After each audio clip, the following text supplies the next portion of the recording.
Day by day, the face of Europe is changing radically, as terrorist threats and uncontrolled immigration shatter the idyll of free movement between EU countries. Many of the bloc's governments are reverting to the practice of border checks in a desperate attempt to restore their sovereignty and strengthen national security to protect their citizens. A detailed map compiled by the Daily Mail shows that 11 Schengen countries, from France to Slovakia, Sweden to Germany, have reinstated long-abandoned restrictions including identity checks, passport checks, police interviews, fixed checkpoints and vehicle searches, according to an EU report on the new controls seen by Daily Mail reporters. Authorities in many countries are convinced that border checks are necessary to prevent infiltration by Middle Eastern terrorists posing as migrants and to ease the growing pressure on already overburdened refugee centers. For example, Italy in November strengthened border controls with neighboring Slovenia, arguing that the war between Israel and Hamas entails a growing threat of violence within the European Union as well as the risk of terrorist migrants entering the country amid constant migratory pressure from land and sea. For its part, Slovenia announced the introduction of checks at its borders with Hungary and Croatia,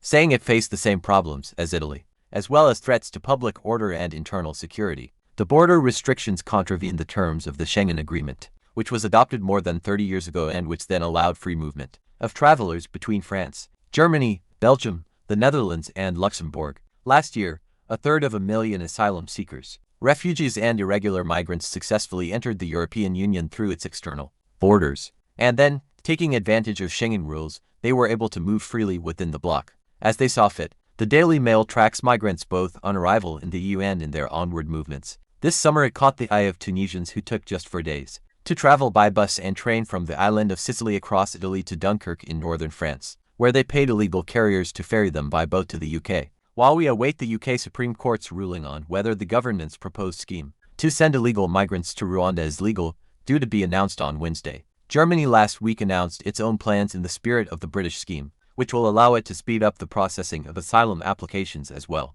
as the deportation process for illegal migrants, while tightening checks at its borders with Austria, Switzerland, the Czech Republic and Poland. Italy, too, has said it hopes to send migrants to Albanian reception centers to decide who should be denied entry. Meanwhile, the practice of tougher border checks by some EU countries has been sharply criticized as restricting the 400 million Europeans living in the bloc from free movement. One piece, which was published on the pan-European news website Euroactiv, noted if you take a train from Austria to Germany, it seems as if Schengen never existed. When you cross the border, the journey stops, all doors are closed. Well-equipped police officers approach the train to start identity checks. As a direct consequence, delays in any travel become a problem. Posters appeared all over the town of Bagnols-sur-Mer in southern France demanding the reopening of all 4 highways across the nearby border with Spain. These roads were heavily used by transporters of illegal migrants to ferry those within the European Union northward, and as the government in Paris said, they were closed as part of anti-terrorism measures. This is causing a lot of negative emotions among local residents, who now have to travel a longer way to visit their relatives or even just to get to work.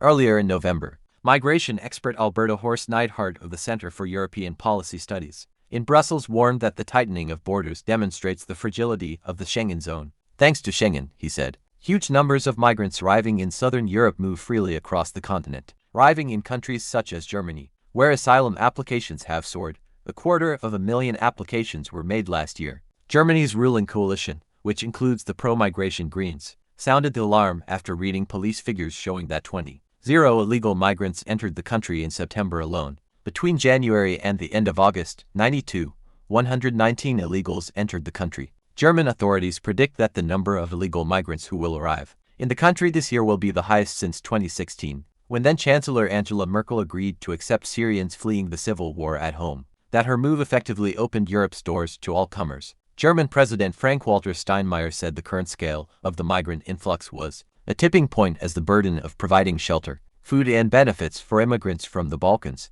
the Middle East and Sub-Saharan Africa falls on the country's taxpayers. German Chancellor Olaf Scholz said, "We must finally start deporting on a large scale those who have no right to remain in Germany. We must significantly limit illegal migration.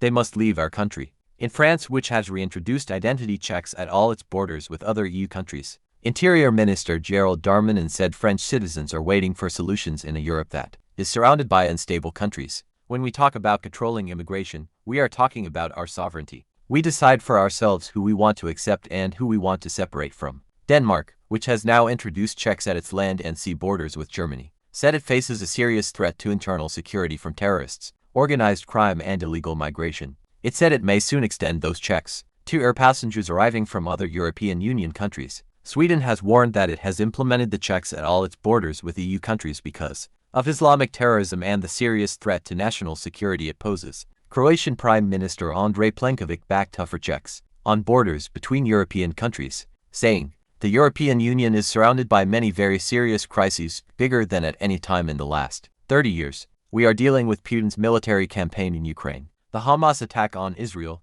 all in the context of increasing flows of illegal immigration." Plenković said the introduction of border controls is a signal to politicians that these countries care about their people. He also called for stricter mechanisms to protect the EU's external borders, a point echoed by German Chancellor Scholz in an interview with the respected news magazine Der Spiegel. Meanwhile, in Italy, Prime Minister Giorgia Meloni reacted to intelligence reports of a high risk of terrorists entering the country. "In the ranks of migrants from the Balkans, we intervened swiftly by suspending the Schengen Agreement and restoring border controls with Slovenia." She said the entire Schengen project could be destroyed in a desperate attempt to protect Europe's security. Different countries handle border checks in different ways. In Italy, Interior Minister Matteo Piantedosi said random checks at the border with Slovenia are likely to continue next year. The Slovak government has deployed hundreds of police, soldiers and dogs to the border with Hungary to prevent illegal migrants from entering the country. Commenting on the move, Prime Minister Robert Fico said this show of force is intended to show the carriers of illegal immigrants and the organizers that Slovakia is ready to defend its own territory.